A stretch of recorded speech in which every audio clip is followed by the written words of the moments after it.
Apollo medics hospital में हुआ primary immunodeficiency bone marrow transplant. तो अपोलो मेडिक्स में 2 महीने पहले हमने एक प्राइमरी इम्यूनोडेफिशिएंसी का ट्रांसप्लांट स्टार्ट किया। ये यूपी में पहला प्राइमरी इम्यूनोडेफिशिएंसी डिसऑर्डर का ट्रांसप्लांट है। 14 साल का ये बच्चा था जिसको एपीडीएस सिंड्रोम, जो एक तरह का प्राइमरी इम्यूनोडेफिशिएंसी डिसऑर्डर है, जेनेटिक डिसऑर्डर है, इससे ग्रसित था। 7 साल की उम्र पे इसकी डायग्नोसिस हुई थी और इसको मल्टीपल इन्फेक्शंस, बार बार हॉस्पिटल में एडमिशंस 6 महीने की उम्र से चल रहा था। तो लास्ट ईयर ये हमारे पास आया था, हमने इसका पूरा वर्कअप किया। इसका भाई जो था वो फुल HLA मैच था 10/10, उससे हमने इसका एलोजेनिक स्टेम सेल ट्रांसप्लांट संपूर्ण किया और अब 2.5 महीने हो गए हैं। बच्चा एकदम हेल्दी है। डोनर के सेल्स 98% यानी कि फुल डोनर के सेल्स काम कर रहे हैं उसकी बॉडी में और अब ये धीरे धीरे नॉर्मल लाइफ की तरफ, इम्प्रूवमेंट की तरफ जा रहा है बच्चा।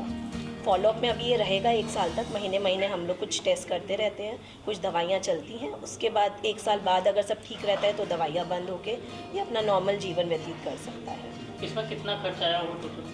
इसमें खर्चा आया लगभग 16 लाख का खर्चा आया टोटल। मैम, जैसा आपने बताया कि यूपी का ये पहला है, कितना रेयर है और कितने प्रतिशत में ये मामले पाए जाते हैं? देखिए, जो इंसिडेंस है, जो हम कहें साइंटिफिक जो लिटरेचर है उसके हिसाब से हर 2000 में एक बच्चा इससे ग्रसित हो सकता है। लेकिन क्योंकि इंडिया में अभी तक बहुत ज़्यादा अवेयरनेस नहीं थी, इसके टेस्ट सब जगह उपलब्ध नहीं थे, तो डायग्नोसिस रेयरली हो पाती थी। अब धीरे धीरे जैसे कि हमारी साइंस प्रोग्रेस कर रही है तो ये बच्चे डायग्नोज भी हो पाते हैं और इनका ट्रीटमेंट भी हो पाता है। मैम, क्या अब बच्चा नॉर्मल ज़िंदगी अपनी आगे पूरी जी सकेगा? हाँ, अगर ये बच्चा बिल्कुल ठीक रहता है, साल भर तक फॉलोअप में रहेगा, कोई इसको और ट्रांसप्लांट के कॉम्प्लिकेशंस जैसे क्रॉनिक GVHD जो 3 महीने के बाद शुरू होता है, वो सब नहीं होता है, सब ठीक रहता है, तो ये बच्चा अब संभवतः अपनी नॉर्मल ज़िंदगी व्यतीत कर सकता है। मैम, ये पहला ट्रांसप्लांट है, इसको डिटेक्ट करने में, इसको पूरा प्रोसीजर कंप्लीट करने में क्या क्या कॉम्प्लिकेशंस हैं और क्या क्या चीज़ें आपको फेस करनी पड़ेगी? जी, तो पहले तो देखिए डायग्नोसिस ही ये बहुत रेयर है, तो सस्पेक्ट करना सबसे पहले ज़रूरी है। तो कोई भी बच्चा है जिसको बार बार कोई इन्फेक्शंस लग रहे हैं, कभी कभी ऐसे बैक्टीरिया या वायरसेस के इन्फेक्शंस लग रहे हैं जो नॉर्मल बच्चों में नहीं होते हैं, या ऐसी जगहों पे इन्फेक्शन हो रहे हैं जो नॉर्मल बच्चों में नहीं होते हैं, तो सबसे पहले तो हमें सस्पेक्ट करना चाहिए कि ये प्राइमरी इम्यूनोडेफिशिएंसी डिसऑर्डर हो सकता है। फिर इसका वर्कअप भी थोड़ा जटिल है। हर जगह ये टेस्ट उपलब्ध नहीं होते हैं, तो वो टेस्ट 1 by 1 किए जाते हैं। फिर जैसे प्राइमरी इम्यूनोडेफिशिएंसी डिसऑर्डर 450 अलग अलग तरह के हो सकते हैं, तो उनमें से कौन सा टाइप है और उसके लिए पर्टिकुलरली क्या ट्रीटमेंट पॉसिबल है वो देखना होता है। तो जैसे ये बच्चा था, 7 साल की उम्र पे डायग्नोज हुआ था, तब से इसको हर महीने IVIG, एक तरह से आर्टिफिशियल एंटीबॉडीज़ जो दी जाती हैं वो दिए जा रहे थे।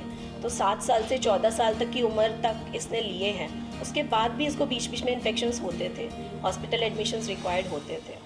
लेकिन अब ट्रांसप्लांट के बाद ये बीमारी जड़ से मिटाई जा सकती है, तो वो होने के बाद अब 1-2 साल बाद ये बच्चा बिल्कुल नॉर्मल रह सकता है, कोई दवाइयों की ज़रूरत नहीं पड़ेगी, आगे लाइफ लॉन्ग इसको इन्फेक्शंस का रिस्क नहीं रहेगा। और जो बच्चे हैं अगर किसी को इस तरह की कहेंगे, कैसे वो उसको डिटेक्ट करें और कैसे वो डॉक्टर से कॉन्टैक्ट करें इसको लेकर?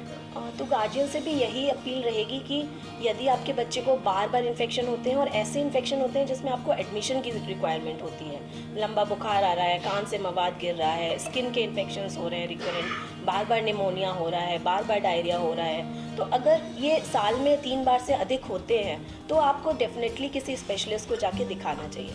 तो पहला स्टेप तो पीडियाट्रिशियन के पास ही जाएंगे। उसके बाद अगर पीडियाट्रिशियन को सस्पिशन होता है तो वो आगे रेफ़र करते हैं ऐसे केसेस को और उनकी जांच होती है। ठीक है।